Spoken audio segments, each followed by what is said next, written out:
when we were driving away, there was this little tiny window. It was literally like this big, because everything was just so worn down where we were at, just crumbling buildings and things, and there was this foggy little tiny window. Yeah. And she was standing at the window, and when we were up close, we were waving bye to her, we could kind of see her face, but as we got into the car to leave, all we could see was this chubby little hand against the glass waving goodbye to us. Oh my gosh, thanks for cracking. I love you, I really do. Love you too. Yeah. Get busy.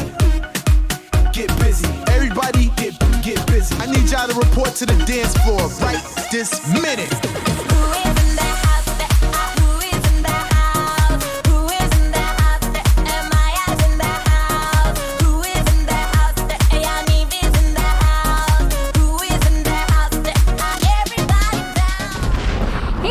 Welcome back to Not Enough Nelsons. So today is a super special day. We are going to talk to you about how I found JourNee, how me and Benji found JourNee. He's not here right now because we are in town visiting JourNee in her new apartment makeover. And I thought I would take a second just to have her here and tell you all about how we found her. A lot of these videos I'm just doing because a lot of it's from my perspective, and we can do more videos from Dad's perspective too if you guys would like to see that. So this is my perspective of how we found JourNee. So come on over, pretty girl. So here she is. Hi guys. In her new apartment. How do you like your apartment? I love my apartment. She does. It's amazing. She can't stop talking about it. It's so cute. Yeah, it's really cute. Who did you have stop over a little while ago? Oh, yeah, I had a friend come over a while ago. Yeah. To like what? To just kind of chit chat and say how's it going and see my apartment. Nice. So she has lots of cute friends here at her school. So we are going to back up to how I found you. That's all right. What this video is about. How I found JourNee. Exciting. Let's get exciting. to it. This would have been, so JourNee, you were 8 when we adopted you. Yes. And yesterday you turned 22, right? So that would be 12, 13, 14 years ago. Yeah. So 14 years ago, and it was right about here because it took us about a year to adopt her, and we adopted her right before she turned 9. So yes, about 12 years ago. Yeah, 12 years ago. 12 years ago, JourNee was in an orphanage. An orphanage, yes. And she had been there since she was 18 months old. Yep. So to give you a little bit of a backstory before I tell you how we found her, some of the history of the orphanage, let's tell them a little bit about, first of all, what was your situation in your home? As far as what this is stuff she's read. She has very few memories of before the orphanage. And so this is stuff she's kind of read from her file. So I had 2 other siblings, a brother and a sister. We all lived in like an abandoned home kind of thing. And then our biological dad, left our mom, and she had to take care of us, but she left us like periods of time. Like long periods of time? Yeah, long periods of time. Like it's documented that one time she left them for almost 2 months. Yeah. So, and how old was your brother and sister? One of them was 3 and the other one was 4, I believe. Yeah. Yeah. So a 4-year-old, a 3-year-old, and a little baby left alone without their mom for almost 2 months. Yep. At a time. This happened several times. So needless to say, it was not a good situation. Yeah, it was not a good situation. As I read the file, I literally cried. Like it said in there that they walked in, they could barely walk across the floor, that there was just bugs and feces everywhere. The kids weren't dressed. They were just running around naked and going to the bathroom wherever. They had a mattress that they would sleep on that didn't have a sheet or any bedding, and they were just huddled in this little group on a mattress, almost like when you would, if you would go in to see animals. It was really, really, really, really sad. Yeah. Go to the good part. So the good part is they had some men who lived down the road, way down the road, but they had a sickness, and so they didn't ever come in to actually take care of them, but they would leave like food and fire, wood to put in the fire. Yes, at the door. Yeah.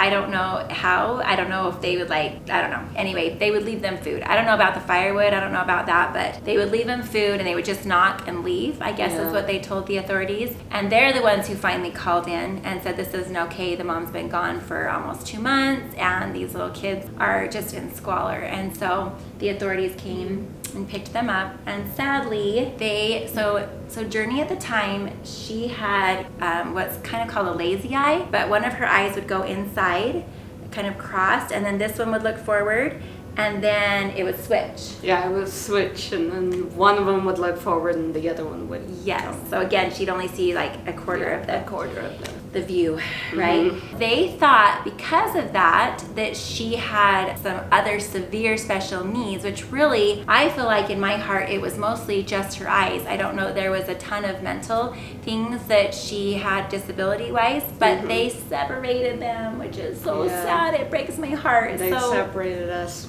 Yeah. Sad. So her brother and sister went to a different orphanage. They went to a different orphanage than JourNee. So she was separated from the only people that she had bonded to really and felt safe around, which is really detrimental to kids, you know. Yeah. It's super hard. Yeah. So she went to what's considered a special needs orphanage in Russia. She was there for almost 7 years, like 6.5, 7 years. Yeah, almost 6.5. Yeah. So switch from Russia now to America, which is where we live. I had been just newly crowned Mrs. Utah. When I would go speak about adoption, I would print out pictures of kids that were available for adoption. A lot of them were overseas. And so I was looking through, and I had already adopted Bridger by this time, and I was looking through some other children from Russia. I printed out the pictures. I usually would print out the pictures. And this is how I would describe it, and you'll see when I describe how I found Bridger. But for me, when I print out these pictures, normally they look like children, but I think to protect my heart, they almost don't look real. Does that make sense? I think to protect my heart, because I would want to just go adopt every single child. But I printed out all these pictures and I was putting them on kind of this thing that I was going to use for my presentation. And there is this picture of JourNee, and it was just the sweetest, most beautiful picture. And something about her just hit my heart so real, and she looked so real and familiar that I literally couldn't even put her on my poster board.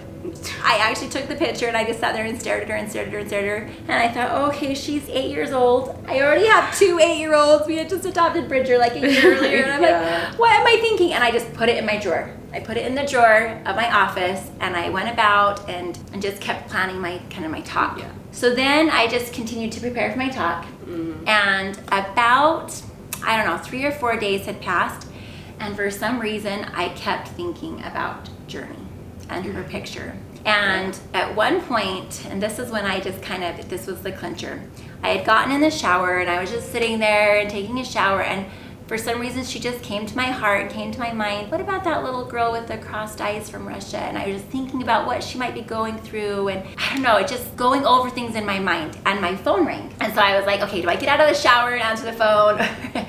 But I did. I got out of the shower and I picked up the phone, and it was my friend, and it was a friend I hadn't talked to for probably, oh my gosh, it'd probably been 1.5 years since I even talked to her.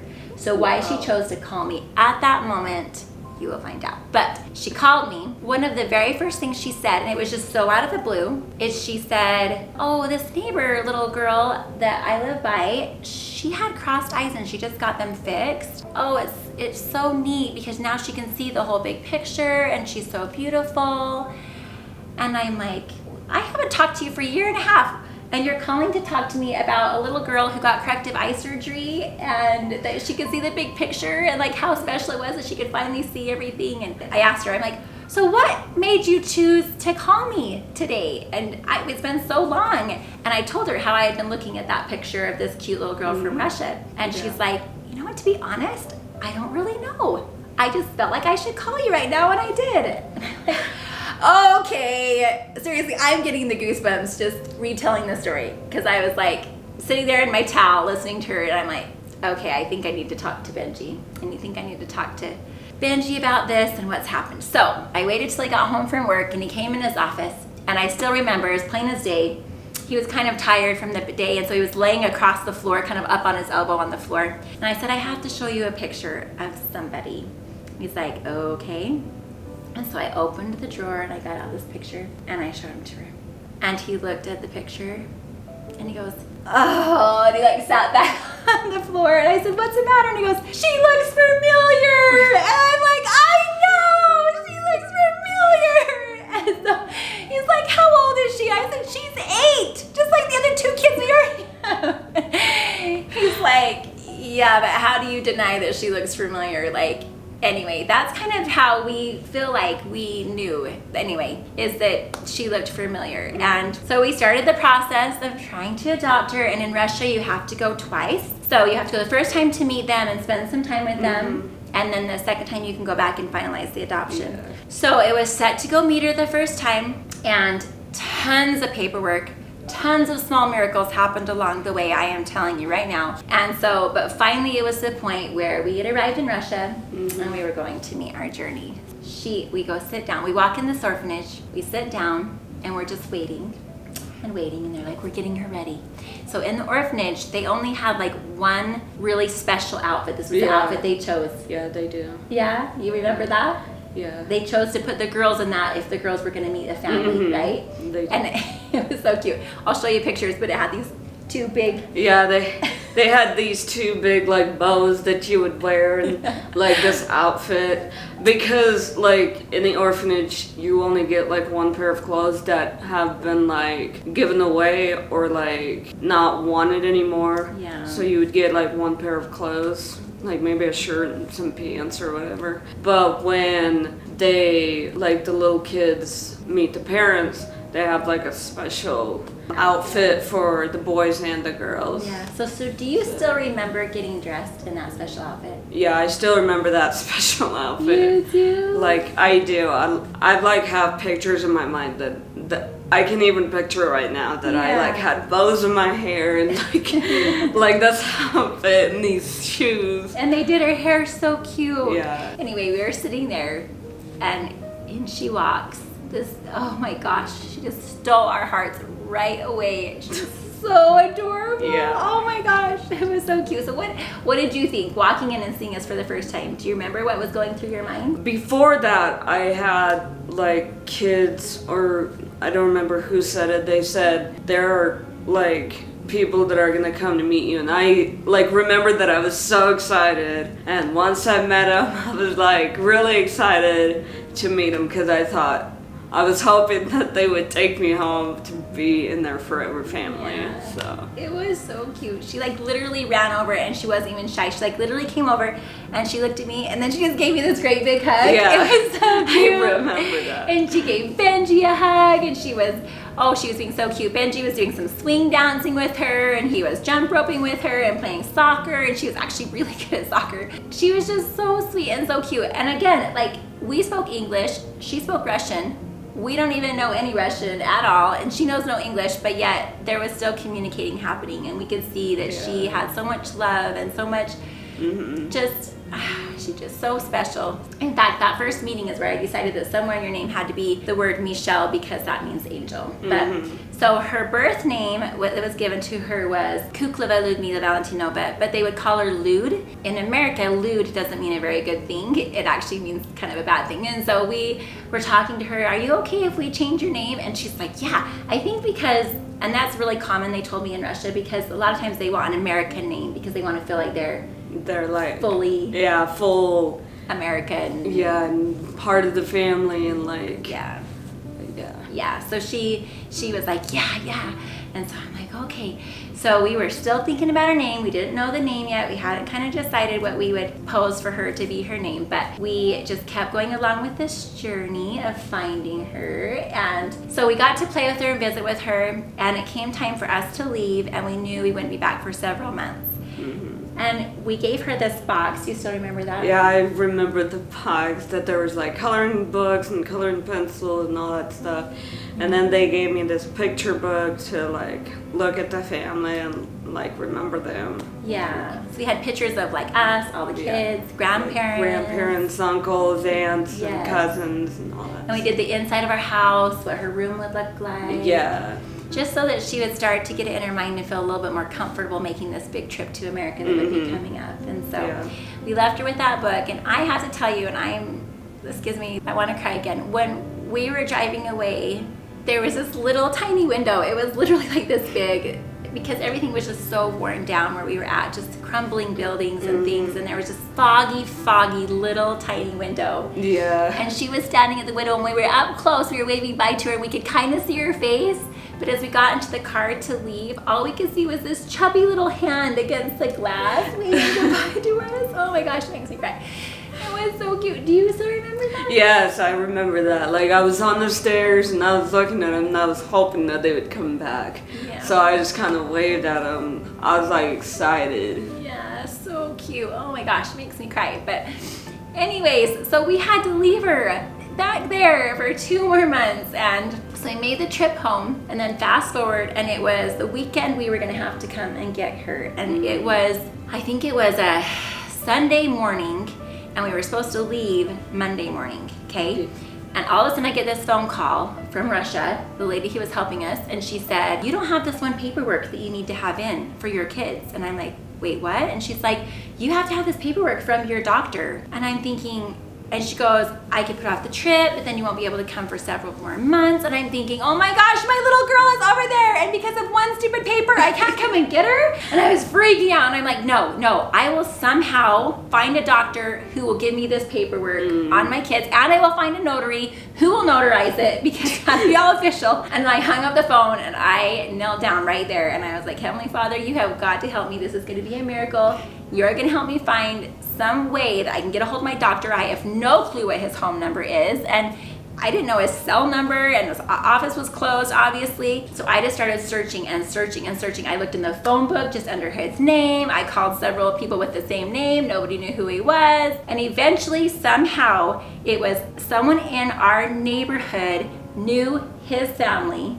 Benji somehow got a hold of him. He knew the doctor that we went to's family and had one of their phone numbers. So we were able to call, and I was so nervous to ask him. I'm like, is there any way on a Sunday that you can give me some documents? And sure enough, he did. Like, we drove to his house, he filled out documents for our kids, and anyway, it was a huge miracle. Yeah. And next thing we know, we were on our plane to go get our JourNee from Russia. It was so cool. So this time, we kind of knew more. Like, when we walked in, we were so nervous. We got there, in walks JourNee with the same little cute outfit, the same hairdo 2 months earlier she had. So cute though. And she showed us some of her drawings that she had done. She used to really like to do these airplanes. It looked like kind of like a helicopter airplane. Yeah, She used to love to draw those with like a little, Yeah, with like those things that the like the basket that maybe you would, I don't know, like a basket. She drew a whole bunch of those for us, and beautiful penmanship. She could write several words, and it looked like beautiful cursive, and it was like really flat. Anyway, beautiful handwriting. And the people sat down with us, and they said, we need to tell you some things medically. She only has a 40 to 60 word vocabulary, which is really quite low. Usually even most of my 2-year-olds have had that. And I'm like, really? And they're like, yes. And it's told us some of her special needs. For some reason, it didn't give me any fear at all. I just felt like so many miracles had happened. I knew that she was supposed to be part of our family. And so normally I would start second guessing myself, like, oh, can I handle this? And am I equipped to help somebody who has special needs? And what if I don't know how to help her? But that was just gone. There was just peace. I just knew she was supposed to come to our family, so I listened to what they had to say. They said, a few other things that had happened while she was in utero. That means while she was still in her mommy's tummy, and some things. And I listened to all, so I would have that for the future, so I would know how to help her. But none of it gave me fear, because I just knew you were mine, right? Like, Yeah. she's mine, and we're gonna figure this out and help her. And so we were able to watch a little thing that they did. Remember singing this little thing this little presentation? Oh yeah. And she sang. And when JourNee is a lot like Lily. When she gets nervous, her voice goes lower. Yeah. And so she was singing this Russian song, and the lady was like, when she gets nervous, her voice gets very low. And I'm like, okay, so she's saying, very low song, and you're singing it very low. So cute. she was like, touching it on very long. And I'm like, wow, that's amazing. And she has such a cute voice. And anyway, she showed us this whole wall of all of the toys that the kids there get to play with, and she got to choose one of those to bring with her. On the plane. We went back to a hotel room. We had to stay there for an additional week. Do you remember that hotel room? Yeah. Do you remember what color it was? Like, I don't remember the color, but I remember being in like a hotel room. I remember the color because every single part of it was avocado green. I don't know why, but the floor was green, the walls were green, the comforters were green, the couch was green, everything was green. We called it the avocado room. Anyway, so we stayed there for a week. We went to another hotel for a week. A couple things that happened there. Do you remember when she kept asking if she could go to the bathroom? Because in Russia, in the orphanage, that was kind of like what? Yeah, that was kind of like the thing you have to ask to go to the You have to ask. And there's only like scheduled times that you can use the bathroom. You can use the bathroom. So you can only use the bathroom in the morning before breakfast, and I guess before the night ladies come, you have to use the bathroom.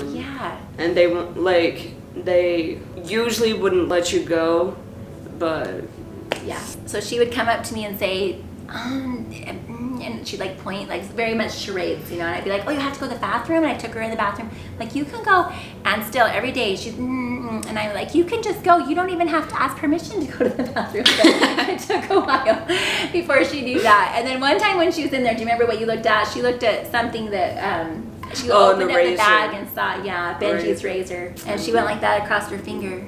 Cut it. Yeah, cut her finger, and that was hard. I have so many cute memories of her in that hotel room, and flying home. She was so. Anyway, I'm going to show you all these pictures, but flying home, she was nervous. How did you feel? Do you remember? You were excited, but. Yeah, I was kind of excited. I was kind of nervous, not knowing where I was going. Yeah, where are you really gonna end? I mean, wouldn't that be scary to like have no clue? You've only met these people once, and I'm sure she could feel the love from us, but still, that was very scary. Yeah. I remember her saying goodbye to the people that worked in the orphanage, and one lady in particular, she started crying. Yeah. The lady was crying, and so. In the orphanage, they kind of had schooling, not really, like not the schooling that they have in America, but they, like writing and like reading, they did. And that same lady was the one that cried when I was leaving. Was she kind of like your teacher? Yeah, she was kind of like my teacher. Yeah, and so it was really sweet. Yeah. We had a really awesome time in Russia. It was kind of scary because everything was kind of new to us, and we were told to just be very, very careful because some not good things had happened when people were like driving back to the airport. I guess they got pulled over and anyway brought to jail for no reason, and anyway lots of scary things kept happening for some reason to people when they were adopting during that time. But so we were kind of leery, but finally it came to the point where we were in the plane getting ready to go home, and there I sit with JourNee on the side of me thinking, this is my forever little girl right here. I remember one morning too, back up, I remember one morning in the hotel room, and she was sleeping. We had this cot that we had put by our bed, and she was just sleeping, and her little face was just squished, and she was just so cute. I think I might have even got up and taken a picture of her. I remember. You remember the picture? Oh, she was just the sweetest little girl. Anyway, so then we got off the plane. I have footage of that. You'll see everybody.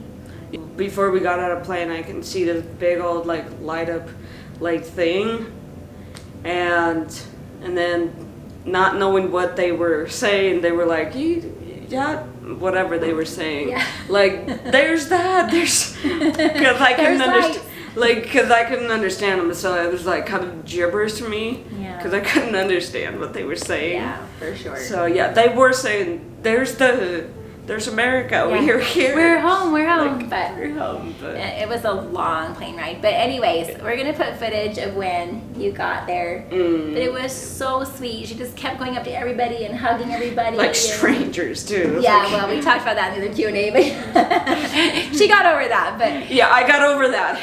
But one memory really quick, I have to say before we end how we found her, is how far JourNee has come. So the day after we got home, I had 2 pairs of pajamas for JourNee, and I put them out for her.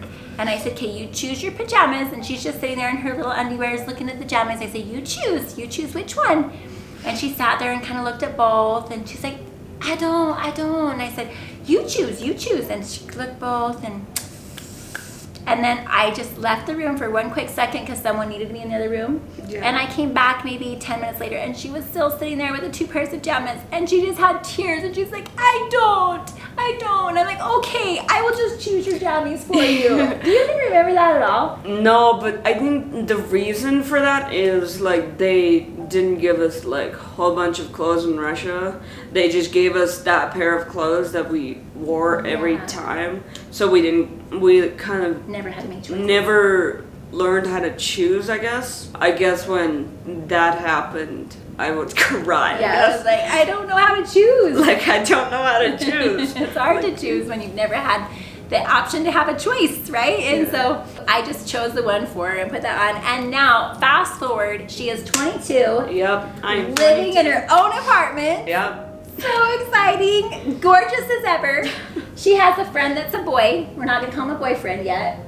Are we gonna call him a boyfriend? Yeah, we should. Because it's been 2 months. 2 months, right? She has a boyfriend. It's been And 2 he's months. very nice to her, and Yeah, they're very sweet together, and we're just gonna see where that goes. But it's amazing, and I'm so proud of her. And she's going to like trade school, and at the school that she's at, they're able to teach her all these life skills and how to live on your own. And I'm just so proud of her. I would never imagine that little girl that couldn't even choose out of 2 pairs of pajamas is choosing now how to spend her whole day on her own in an apartment. So I'm so proud of you, JourNee. I love you, I really do. Love you too. It's fun to go over these memories of how I found my cute kiddos. Yeah, it is. So this is the end of how I found my JourNee, and needless to say, me and my mom were sitting there in the family room before I went the second trip to adopt JourNee.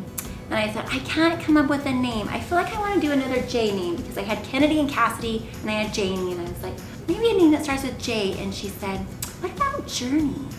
JourNee! Oh my gosh, yes, her name needs to be JourNee. And we knew right then her name was JourNee. And so there's the end of our journey to find JourNee video. Thank you guys so much for watching. Subscribe down below. Hit the notification bell. And give us a thumbs up. Especially if you like these kind of videos. And we will continue to do more. Thank you so much for watching. Bye.